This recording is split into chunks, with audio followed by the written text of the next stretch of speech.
prepared to confront your deepest fears. Welcome to our world. Welcome to the Horrorscape Chronicles.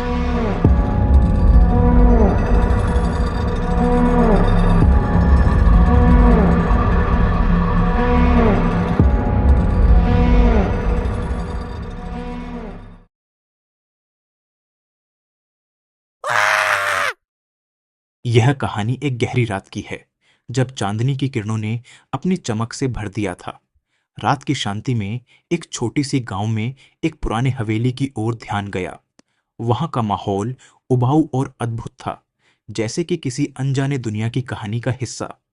हवेली की अद्वितीयता और भयानक इतिहास की गहराई में जाने से पहले हम एक बचपन की कहानी से शुरू करते हैं। गांव का एक छोटा सा लड़का रवि, जिसे बचपन से ही अनदेखे और भयानक कहानियां सुनना पसंद था। उसके दोस्त उसे डरावनी कहानियां सुनाते थे, लेकिन उसका सबसे पसंदीदा था वह हवेली का भूतिया कहानी। हवेली में एक पुराना भूत रहता है। उसके दोस्त उसे डराते थे, जो रात को बाहर निकलता है और बच्चों को अपने अंदर ले जाता है। रवि इन कहानियों को अपने मन में स्थापित करके रहता था, और उसके मन में भी हवेली का रहस्यमय अंदाज जागृत था। एक दिन उसके गांव में एक अनोखी घटना हुई। एक अमीर व्यक्ति ने हवेली को खरीद लिया और वहां रहने का फैसला किया। उसका नाम था महेश वर्मा, जो बड़े गांव के आगे बढ़ते हुए व्यापारी थे। वे अपनी पत्नी संगीता और बेटे आदित्य के साथ हवेली में रहने आए। पहले दिन से ही हवेली में अजीब घटनाएं शुरू हो गईं। रात को अजीब सी आवाजें सुनाई देने लगीं, और बच्चे रात को डर के मारे सो नहीं पा रहे थे। महेश वर्मा और संगीता अपने बेटे की बदतमीजी को मानते हुए इन सभी घटनाओं को बच्चे की भ्रमिति मानकर नजरअंदाज कर दिया। लेकिन एक रात, जब वे भी हवेली में अकेले थे, उन्हें भी कुछ अजीब अनुभव होने लगे। शाम के समय जब धूप ढलने लगी थी, महेश वर्मा ने हवेली के अंदर एक पुरानी चाबी ढूंढने का निर्णय लिया। वे नए गृहस्थ बनकर बड़े हवेली के रहस्यों को खोजते गए। एक रात वे एक पुराने कमरे में पहुंचे, जो लंबे समय से बंद था।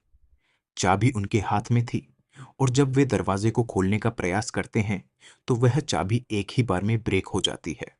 धीरे धीरे ध्वनि बदलने लगी। उन्हें अनजान चीखती आवाज सुनाई दी, जो उनके विचारों को त्रस्त करती थी। वे दरवाजे को धीरे से खोलते हैं, और वहां के अद्वितीय और भयानक दृश्य उनके सामने खुल जाते हैं। उन्हें एक पुरानी कुर्सी पर बैठे भूतिया और भयानक रूप में देखा गया, जिसने उन्हें अपनी दृष्टि में बांध लिया।